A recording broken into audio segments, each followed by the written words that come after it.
হ্যাঁ তো বাচ্চারা, তোমরা চলে এসেছো। আজকে তোমাদেরকে আমি পড়াবো কি করে বাজারে মুরগি হওয়া থেকে বাঁচবে। ম্যাম, আমি যতই ক্লাসের মুরগি হই কিন্তু বাজারের আমি শের। তাই লালটু, তুমি বাজারে শের লালটু? তা তোমার সাথে একদিন আমি বাজার করতে যাবো লালটু। তুমি আমাকে 1 কেজি পটল আর 1 কেজি ধনে পাতা কিনে দিও তো লালটু। এই ম্যাম, ওর সাথে যাবেন না, ও পেছন মারিয়ে বাজারে শের হয়। ম্যাম দেখুন কি ধরনের ভাষা ব্যবহার করছে প্রাইভেটে। এইগুলো বললে হয় বলুন তো ম্যাডাম? বলছি পেছন মারাটা আবার কি? হ্যাঁ তো ঘনা, তুমি আবার পেছন মারানো শব্দ কোথায় শিখেছো? বলো পুদ মারাতে। বারে গনা, ম্যাম তো আমাদের টিমের মানুষ। তুই ঠিক বলেছিস লালটু।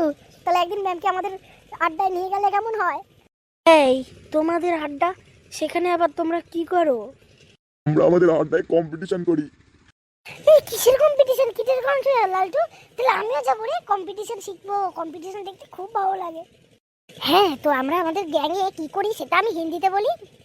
আচ্ছা হ্যাঁ ঘনা, বলো তুমি হিন্দিতেই বলো। তোমার হিন্দিটাও নেহাত খারাপ নয়। তো ম্যাম, আমাদের গ্রুপে যে কথাগুলো হয় মেনলি সেটা হচ্ছে মুट्ठी का जोर, जिसके हाथ में ज्यादा जोर उसकी का मुट्ठी का पावर उतना ज्यादा। হ্যাঁ তো ঘনা, মুঠিটা কি আমাকে একটু বোঝাও। ম্যাম, ও ঠিক করে বোঝানো যাবে না। ওটা বোঝার জন্য আপনাকে আমাদের সঙ্গে আমাদের গ্যাংয়ে যেতে হবে। ম্যাম, আমি একটা কথা বলবো। বলি আমি একটাই বলবো। তো ঘনা বলো, তুমি কি বলতে চাও? আমি মাইন্ড করব না। मैम, क्या आप लिटे महीने का लाखों रुपया कमाना चाहते हैं? तो पलट के लेटिए, मैं कस्टमर लेके आता हूँ। হ্যাঁ ঘনা, তুমি এত বাজে। পরের দিন তুমি তোমার বাবাকে ডেকে আনবা, না হলে তোমার আমি পাছু লাল করে দেবো।